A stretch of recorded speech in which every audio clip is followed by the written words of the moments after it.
इस कार्यक्रम के पुण्यार्चक हैं विजय, जितेंद्र, नितिन, नवीन, वृषभ, आगम, हर्ष, वीर, युग, लाभ पाटनी, विजय टायर्स, औरंगाबाद, महाराष्ट्र।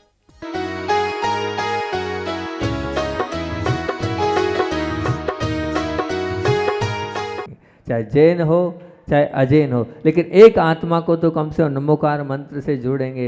उस नमोकार मंत्र से आप जोड़ेंगे तो मान के चलना उसका तो होगा जो होगा, लेकिन आपका कल्याण निश्चित तौर से होगा। क्योंकि जो ज्ञान दान को मैं सबसे ज़्यादा पावरफुल मानता हूँ, क्योंकि धन का दान दिया आपने, वो लगा कि नहीं लगा पता नहीं, क्या होगा पता नहीं, लेकिन जो ज्ञान दान आपने दिया है वो ज्ञान दान तो तुरंत लग जाएगा।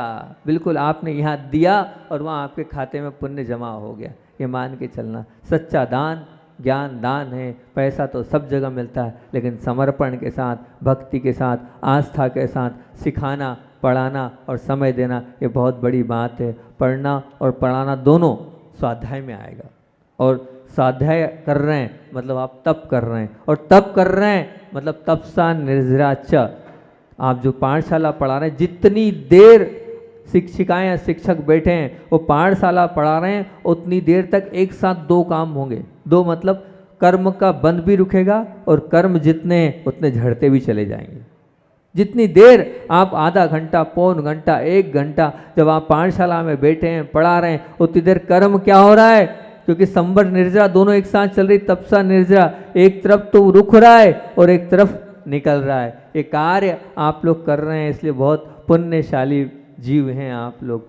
माता पिता को चिंता तो ये बोल रहे थे महाराज जी कि लौकिक शिक्षा के लिए तो बिल्कुल बहुत चिंता है, पर लौकिक शिक्षा के साथ अगर 10% भी आपने इन धार्मिक अध्ययन की चिंता कर ली तो वास्तविकता में उनका जीवन संवर जाएगा, उनका जीवन सुधर जाएगा। पर बहुत बड़ी पीड़ा है कि धार्मिक शिक्षा के लिए की चिंता तो ले लें, और पर जो लौकिक शिक्षा की चिंता तो ले रहे हैं, लेकिन उससे उनका चित्त निर्मल नहीं होगा। चित्त निर्मल करने के लिए तो उनको धार्मिक शिक्षा के लिए ही अग्रसर होना पड़ेगा, तभी वो सीख पाएंगे। बस मैं तो बार बार कहता हूँ, जिस तरह आप विद्यालय छोड़ने जाते हो, जिस तरह उनके होमवर्क की चिंता आप करते हो, वैसे ही उनकी थोड़ी थोड़ी धर्म की चिंता भी निश्चित कर लो। जब आप उस धर्म की चिंता करोगे तब वो बड़ा होगा ना। आप लोग हमेशा कहते हो ये सुनता नहीं है, सबकी शिकायत होती है माता पिता, ये चिड़चिड़ा है, ये गुस्सा करता है, ये सुनता नहीं। क्या बहरा नहीं है? वो सुनता तो है, दूसरों की सुन रहा है, आपकी इसलिए नहीं सुन रहा है क्योंकि आपने संस्कार ही नहीं दिए उसको। बचपन में आप अगर उससे संस्कार देते, धर्म सिखाते, बताते क्या क्रोध होता है, क्या मान होता है, क्या माया होती है, क्या लोभ होता है, एक कषाय के विषय में जानकारी देते तो उसे लगता कि क्रोध के कारण कहाँ जाना पड़ेगा, क्या नरक होता है, क्या स्वर्ग होता है, नरक कैसे जाया जाता है, किन कारणों से नरक गति का बंद होता है, ये सब सिखाओगे तभी तो फिर वो आपकी सुनेगा, नहीं तो सुनने ही नहीं वाला है। फिर आप यही कहोगे वो सुन नहीं रहा है, सुन इसीलिए नहीं रहा है क्योंकि आपने धर्म से उसको जोड़ा नहीं, धर्म की ओर उसे आकर्षित नहीं किया। जब धर्म की ओर नहीं लगाया है तो निश्चित तौर से उसका जीवन आपके माध्यम से ही आप उसका जीवन समाप्त करते जा रहे हो, सिर्फ आपके कारण। क्योंकि आपने जैसा सिखाया है या जैसा आपने अभी, आप पूरा लगभग 99% माता पिता का जोर कहाँ होता है, बस उसका भविष्य बन जाए। और भविष्य कैसे बनता है? आपका क्या मानना है? सिर्फ लौकिक अध्ययन में भविष्य मान रखा है आपने।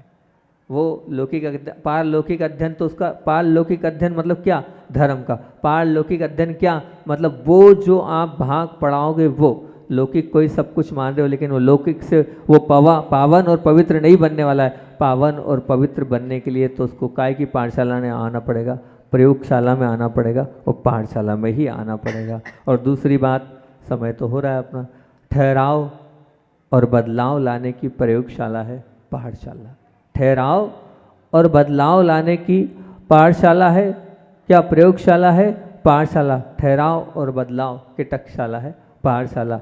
आज बच्चों की चंचलता और अस्थिरता में महत्वपूर्ण कारण उन्हें संस्कार नहीं मिल रहे हैं। सब तो मिल रहे हैं लेकिन क्या नहीं मिल रहे हैं? संस्कार नहीं मिल रहे हैं। पाठशालाएं लग भी रही है तो शिकायत तो रहेगी मेरी। वो पाठशालाएं कैसी है? शनिवार या रविवार, संडे टू संडे वाली पाठशालाएं हैं। रविवार को लगती है आज सुबह सुबह 1-1.5 घंटा, मतलब बहुभाग आपका लौकिक व्यवहारिक तामसिक प्रगति में जा रहा हैगा और थोड़ा ही समय धर्मजाल के लिए जा रहा है। फिर बताओ उनके अंदर ठहराव या बदलाव कैसे आएगा? आ ही नहीं सकता है वो ठहराव और बदलाव, क्योंकि इतनी से कम समय के लिए आप हफ्ते में एक बार भेज रहे हो और फिर कह रहे हो कि इनके अंदर परिवर्तन नहीं आ रहा है। तो उसमें उन बच्चों की कोई गलती नहीं है, आपकी गलती है। एक प्रतिभा स्थली के एक पिता ने बहुत अच्छी बात शेयर करी। जब मैं बीना बारा में था तो बीना बारा चातुर्मास चल रहा था और चातुर्मास के बीच में हमारा तो मौन था, लेकिन जो देवरी करके एक पास में गांव है, वहाँ के एक सज्जन आए और सज्जन ने जो बताया वो आपके सामने रख रहा हूँ। बोले महाराज जी, पहले तो बहुत भाव नहीं थे कि क्यों प्रतिभा स्थली में करें, अपनी बालिका को क्यों दूर करें, लेकिन अब जब मेरी धर्मपत्नी का बहुत ज़्यादा दबाव था तो उस दबाव के कारण चलती क्या अपनी, जो भी करने वाली है वो तो वही है, अपनी कहाँ चलेगी, चल भी नहीं सकती है। उसके दबाव में आकर, उसके प्रेशर में आकर मानना पड़ा और ज़बरदस्ती बिना मन के जबलपुर प्रतिभा स्थली में अपनी बालिका को भेजा। मैंने बालिका को भेज तो दिया, मन बिल्कुल नहीं लगता था, उसके बिना रह नहीं सकता था। जब तक घर में नहीं आऊँ तो उसको देखे बिना चैन नहीं आता था, लेकिन क्या करूँ, भेजा मन मार कर भेजा। भेजने के बाद जब वो अभी राखी पर आई हैगी, 2 महीना हो गया था लगभग उनको पढ़ते पढ़ते, राखी में आई है, 8-10 दिन हो गए उसको, लेकिन 8-10 दिन में उसको देखा क्या परिवर्तन आया। बोले उसके अंदर, उसके बोलने में परिवर्तन, उसके बात करने में तो परिवर्तन है ही, बोले चलने में परिवर्तन, उसके कपड़े पहनने में परिवर्तन, हर चीज़ में परिवर्तन। सुबह उठकर मेरे इतने साल हो गए, बोले आज तक कभी उसने चरण नहीं छुए, वो चरण छूती है, मेरे सबके चरण छूती है। आंखें बोले नीचे रहती है उसकी, इस प्रकार से नीचे रहती है। टीवी सीरियल बोले क्या देखने, वो अभी 2 महीने में हमें प्रवचन देती कि ये नहीं करना चाहिए, इससे ये होता है, ये नहीं करना चाहिए, इससे ये होता है। बोले वो संस्कार, तो मैंने कहा वो संस्कार इसलिए पढ़े कि 24 घंटे वहाँ धर्म का अध्ययन भी साथ में कराया जाता है। और सबसे बड़ी बात तो ये कि कौन पढ़ा रहा है उनको, वो पढ़ाने वाले कौन हैं? वे शिक्षिकाएं हैं जो त्याग के साथ, निस्वार्थ भाव के साथ अध्ययन करा रही हैं। उनके मन में कोई लोभ नहीं, क्योंकि वहाँ बहनें धन के लिए नहीं, वहाँ धर्म के लिए पढ़ा रही है। उनका समर्पण है, इसलिए वो संस्कार, उनका बीजारोपण उन बच्चों के अंदर होता चला जा रहा है सुबह से लेकर शाम तक। और ऐसा मत मानना कि प्रतिभा स्थली के बच्चे सिर्फ धार्मिक ही बनते, नहीं, साथ साथ में लौकिक क्षेत्र में भी बहुत आगे बढ़ रहे हैं। यहाँ के बच्चे भी हैं, गए हैं, देख लो आप उनको। तो जब आप इस प्रकार से करेंगे तभी आप अपने बच्चों के अंदर संस्कार डाल पाएंगे। हम अपने जीवन की आपके बीच में बात शेयर करते हैं कि पाठशालाएं क्यों नहीं चल रही है। जब शुरुआत में हम संघ में थे तो पूज्य निर्णय सागर जी महाराज से जुड़े और उन्होंने हमें बुलाया और हमसे कहा कि भैया आपको पाठशालाओं का काम संभालना है। तो फिर महाराज जी ने कहा आपको जहाँ आप रहते हैं उस गांव में पाठशाला प्रारंभ करनी है। हमने कहा वो तो चलती है, वो चलती तो है, लेकिन उसको बहुत व्यवस्थित चलाना है। अब छोटा सा गांव, 25 से 30 घर की समाज। अब जब हमने पाठशाला को ज्वाइन किया तो सबकी मीटिंग ली। मीटिंग लेने के बाद सभी लोग, हम लोग मिले। मिलने के बाद जब देखा, बड़ी मुश्किल से 10, 12, 15, 20, 25, 30 बच्चे आने लगे। जब अंदर पाठशाला में घुसा तो सब माता पिता एक ही बात बोलते थे, सबका एक ही प्रश्न, भैया जी आप तो बोल रहे हो पाठशाला के लिए, हमारे बच्चों की पढ़ाई का क्या होगा, हमें आगे भविष्य दिख रहा है। अब ये जब सब जगह जाता था, परेशानी होने, इतनी मेहनत करने के बाद, सब कुछ व्यवस्था होने के बाद ऐसी कोई भी कमी नहीं पाठशाला में रखी, फिर भी बच्चे नहीं आ रहे हैं, क्या किया जाए। तो मैं सब लोगों के साथ बैठा और मैंने चर्चा करी कि अपन क्या करें कि बच्चे पाठशाला में आए। अपन ने क्या कमी छोड़िएगी, हर प्रकार से अपन सब कुछ कर रहे हैं, उसके बावजूद भी बच्चे नहीं आ रहे हैं। तो फिर सबका निर्णय और सबने एक ही विचार किया कि अपन एक काम करते हैं, इसको मोटिवेट करते हैं, इस पाठशाला को। कैसे मोटिवेट करते हैं? बोले अपन ऐसा करते हैं, सबको एक ही चिंता है, लौकिक शिक्षा।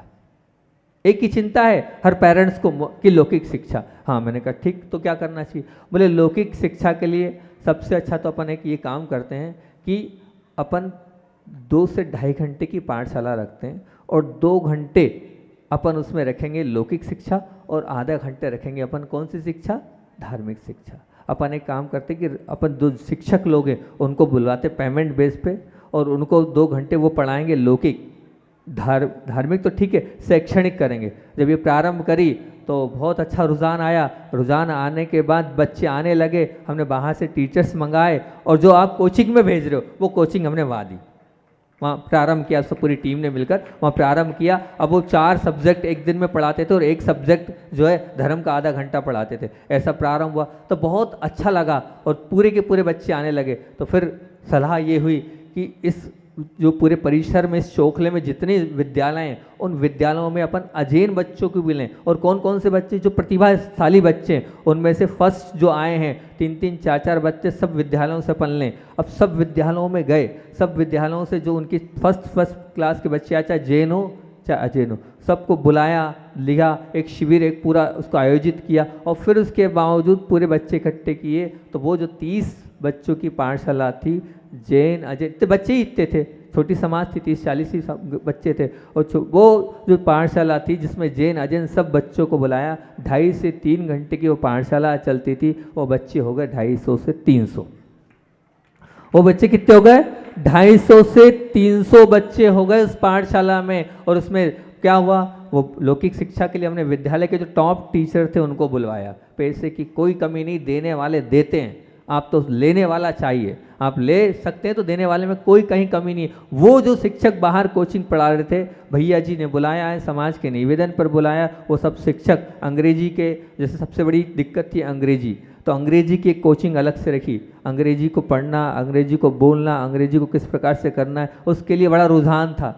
अभी तो खैर अंग्रेजी बहुत ज़्यादा हो गई। हम उस 20-25 साल पहले जो है अंग्रेजी के लिए बहुत ऐसा लगता था बहुत हार्ड है, बहुत कठिन है, क्या होगा। उसका स्पेशल एक कोचिंग जो सबसे टॉपर था वहाँ का, उनको बुलाया। वो जो लेगा, अब वो यहाँ आया, उसने सब वो व्यवस्था देखी, उसने कहा मैं तो बहुत कमा रहा हूँ, मुझे कुछ नहीं चाहिए, मैं फ्री में आऊँगा।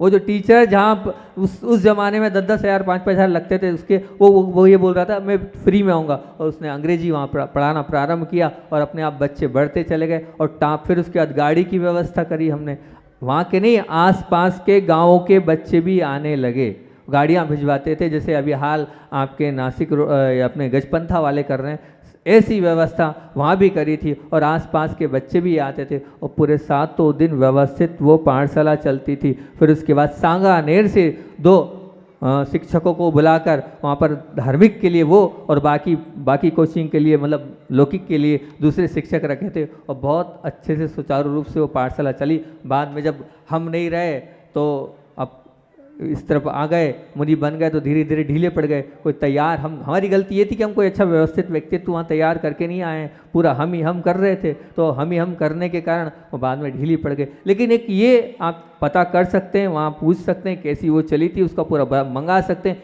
ऐसी पाठशाला भी आप प्रारंभ कर सकते हैं जिससे आपके बच्चों की लौकिक शिक्षा का भी विकल्प खत्म हो जाएगा और धार्मिक शिक्षण भी अपने आप मिलता चला जाएगा। और वो जो धार्मिक और लौकिक दोनों मिलेंगे तो आपको ये भी विकल्प नहीं रहेगा कि क्या हो रहा है हमारा, किस प्रकार से हो रहा है हमारा, क्या होगा उसमें। ये एक बहुत अच्छा कार्य है, आप चाहें तो कर सकते हैं। बाकी अभी 2 बिंदु और आपके रह गए, शांति और शालीनता दिलाने की प्रयोगशाला है, पाठशाला। और अगला बिंदु ये है जिसमें हम आपको बताना चाहेंगे कि किस किस प्रकार से और आप अच्छा कर सकते हो। एक तो बता ही दिया, और क्या क्या कर सकते हो अलग अलग प्रकार से पाठशाला में। थोड़ा बहुत चिंतन अभी कल बैठ के किया था कि लाजवाब और उत्कृष्टता से मिलाने की प्रयोगशाला है पाठशाला। कैसे आप उत्कृष्टता तक जाओगे, अपन दोपहर में इस बात को देख लें। बोलिए आचार्य भवन विद्यासागर जी महामुनि राज। ठहराव और बदलाव लाने की प्रयोगशाला है, शांति और शालीनता को दिलाने की प्रयोगशाला है, और लाजवाब और उत्कृष्टता से मिलाने की प्रयोगशाला है।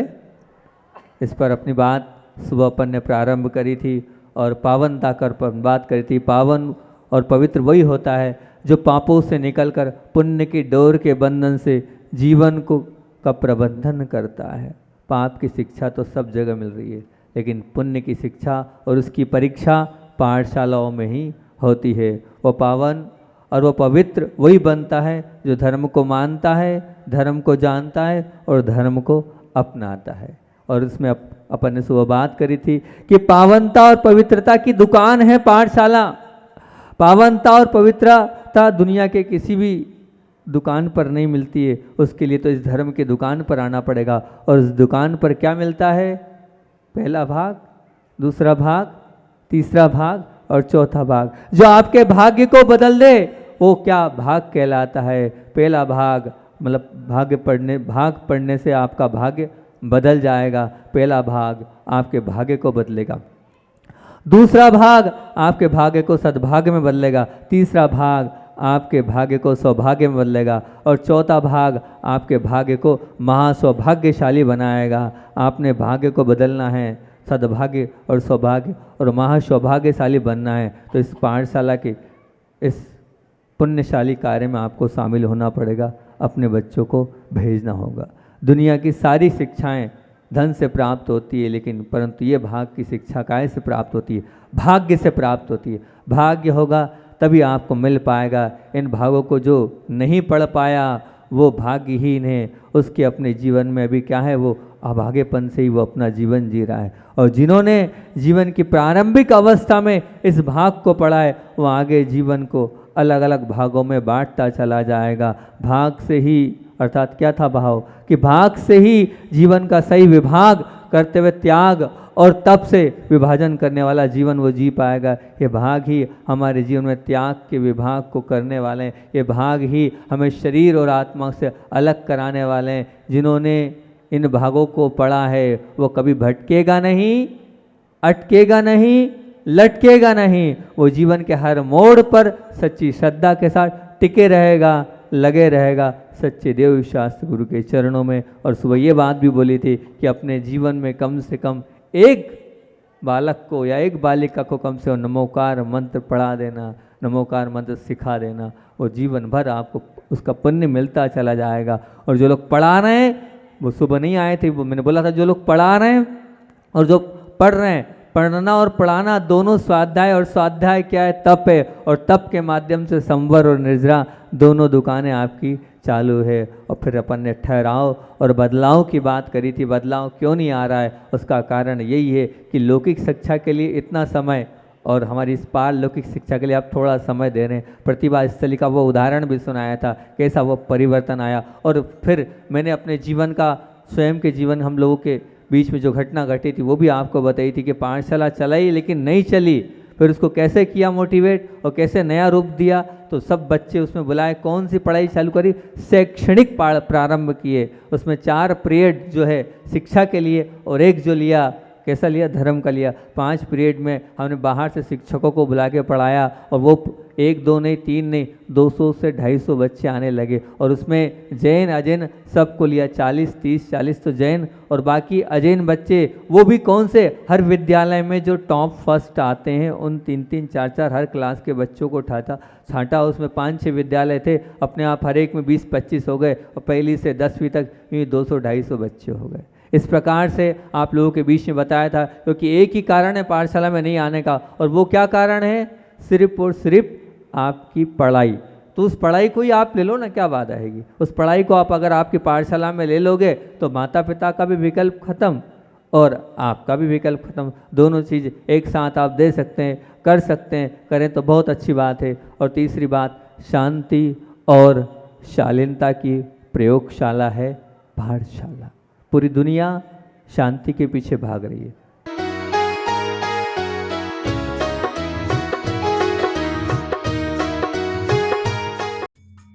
इस कार्यक्रम के पुण्यार्चक थे विजय, जितेंद्र, नितिन, नवीन, वृषभ, आगम, हर्ष, वीर, युग, लाभ पाटनी, विजय टायर्स, औरंगाबाद, महाराष्ट्र।